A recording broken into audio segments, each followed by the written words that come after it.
Hello eighth class, welcome back on Saya Saran classes. So eighth class मैं आपके सामने फिर हाजिर हूँ साइंस की एक और नई वीडियो के साथ। साइंस में हम डिस्कस कर रहे थे chapter number 7 conservation of plant and animals को।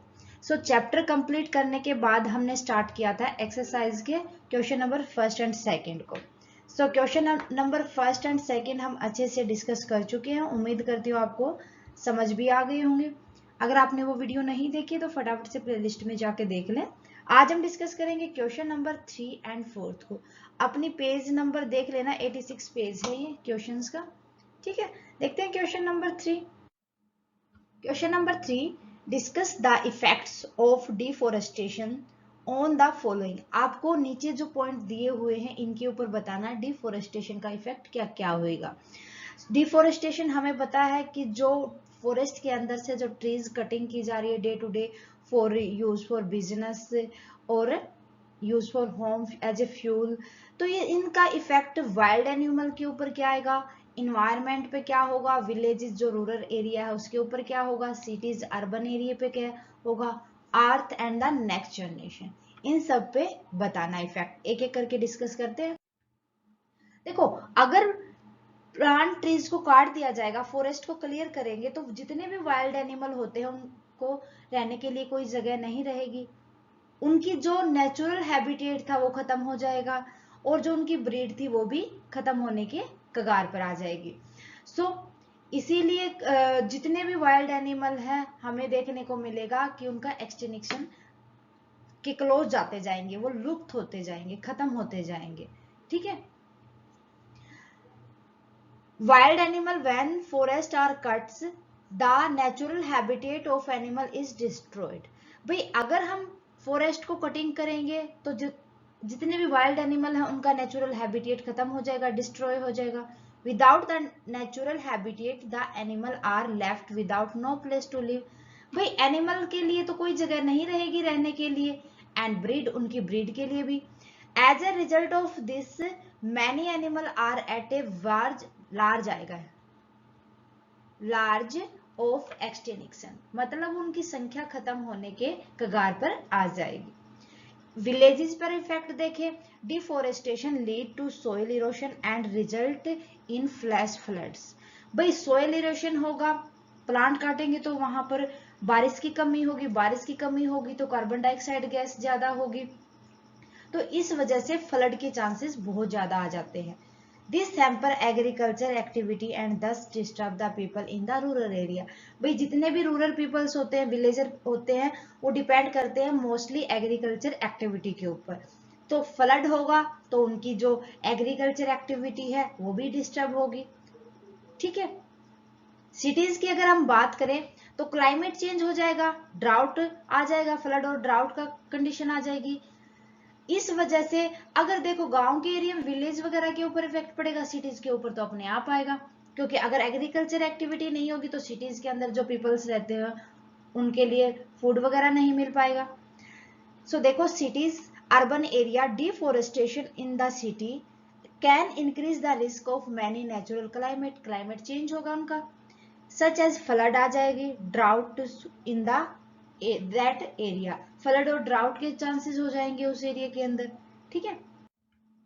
अर्थ की अगर हम बात करें, देखो अर्थ के ऊपर हम बात करेंगे, एक तो क्लाइमेटिक पैटर्न डिस्टर्ब हो जाएगा, जो बायोस्फीयर होता है वो इकोसिस्टम, देखो सबसे ज्यादा तो इकोसिस्टम के ऊपर इफेक्ट डालेंगे। सो हमारी जो बायोस्फीयर है उसका भी बैलेंस खराब होगा।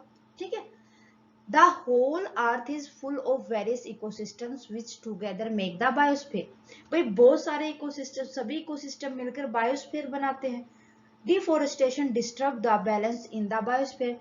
डिफोरेस्टेशन, अगर ट्रीज को कट करते जाएंगे, फॉरेस्ट को कट करेंगे तो ये बैलेंस डिस्टर्ब हो जाएगा, इट डिस्टर्ब क्लाइमेटिक पैटर्न, तो ये क्लाइमेटिक पैटर्न को भी डिस्टर्ब करेगा। ठीक है। नेक्स्ट जनरेशन के ऊपर देखो, they will not be able to see wide variety of flora and fauna, also not get clean and cool environment. भाई जो फ्यूचर के अंदर जो जनरेशन आनी है, जो नेक्स्ट जनरेशन आनी है, वो फ्लोरा और फूना को नहीं देख पाएगी। मीन्स जो हमें बहुत ही कम देखने को मिलते प्लांट, ट्री वगैरह, और ऐसे एनिमल भी हैं जो अभी कम देखने को मिलते हैं आपको, जैसे नीलगाय हो जाएगी, टाइगर हो जाएगा। तो ये सारी की सारी चीजें नेक्स्ट जनरेशन के ऊपर भी इफेक्ट डालती हैं। अगर डिफोरेस्टेशन होता जाएगा तो वाइल्ड एनिमल भी कम होते जाएंगे और फ्लोरा और फौना की प्रॉब्लम भी नेक्स्ट जो जनरेशन होगी वो नहीं देख पाएगी, ना ही उनको क्लीन और कूल एनवायरनमेंट मिलेगा। They will have to breathe poisonous gas.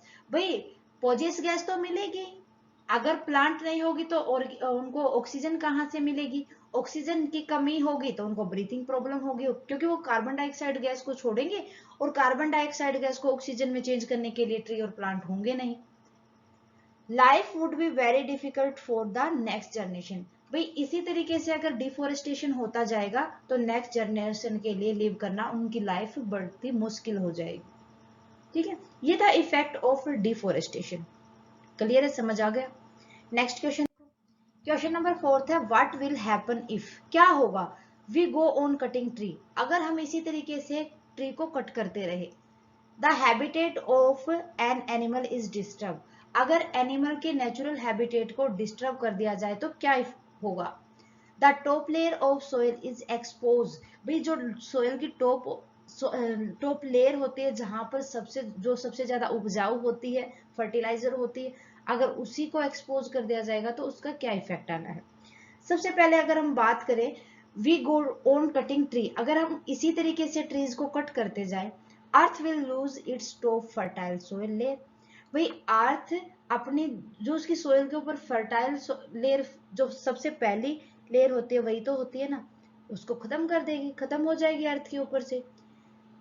And converted into desert, किसके अंदर चेंज हो जाएगा, डेजर्ट के अंदर, रेगिस्तान के अंदर, क्योंकि होल्ड करने के लिए ना, मिट्टी को होल्ड करने के लिए प्लांट की जरूरत होती है, ट्री वगैरह की जरूरत होती है, वही खत्म होते जाएंगे तो होल्ड कैसे होगी, तो रेगिस्तान बन जाएगा, वो डेजर्ट के अंदर चेंज हो जाएगा। The ecological balance will get disturb, भाई इकोलॉजिकल जो हमारा इकोसिस्टम से ही तो हमारा बायोस्फीयर बनता है, तो इससे इकोलॉजिकल बैलेंस डिस्टर्ब हो जाएगा। And flood and drought will become more frequently, बार बार बाढ़ और सूखे की संभावना होती रहेगी, बार बार वो फ्रीक्वेंटली रिपीटेड होते रहेंगे। Wild life will also be affected, होंगे ही भाई, अगर फॉरेस्ट को डिफोरेस्टेशन, हमने लास्ट क्वेश्चन के अंदर पढ़ा था, डिफोरेस्टेशन होता जाएगा, इसी तरीके से ट्रीज कट होते जाएंगे तो वाइल्ड लाइफ कहाँ पर लिव करेंगे, उनको नेचुरल हैबिटेट ही खत्म हो जाएगा उनका। ओके, फिर सेकंड आता है the habitat of animal provide it with necessities such as shelter, food and protection, भाई जो हैबिटेट मिल होता है, नेचुरल हैबिटेट होता है किसी भी एनिमल का, वो उनको प्रोवाइड करके चलता है, जितनी भी उनकी रोटी कपड़ा और मकान मीन्स प्रोटेक्शन से रिलेटेड जितनी भी उनकी नेसेसिटी होती है उनको। If the habitat of animal is disturb, अगर उनके हैबिटेट को डिस्टर्ब कर देंगे, then it will be force to go other place in search for food, तो उनको खाना ढूंढने के लिए दूसरे प्लेस पर जाना होगा, एंड शेल्टर, और छिपने के लिए जगह भी दूसरी जगह ढूंढनी होगी उन्हें। The animal could get killed by other animal in this process, इस प्रोसेस में क्या प्रॉब्लम आएगी उनके सामने कि जितने भी अदर, देखो दूसरे एरिया के अंदर अंदर जाएंगे तो वहां के जो एनिमल होंगे वो उनको मार देंगे। ठीक है, तो इस तरीके से उनकी संख्या भी कम होती जाएगी। नेक्स्ट, अगर हम टॉप लेयर को, सोइल की टॉप लेयर को एक्सपोज कर दे तो उससे क्या इफेक्ट पड़ेगा।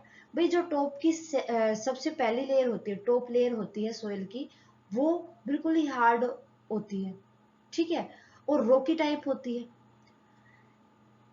देन हम बात करें कि अगर उसी को एक्सपोज कर देंगे हम, if the top layer of soil is expose, then it will be gradually expose the lower soil layer of soil, अगर टॉप लेयर एक्सपोज हो गई तो उसके बाद नेक्स्ट उसकी लोअर लेवल एक्सपोज होगी जो कि बहुत ही हार्ड और रॉकी नेचर की होती है।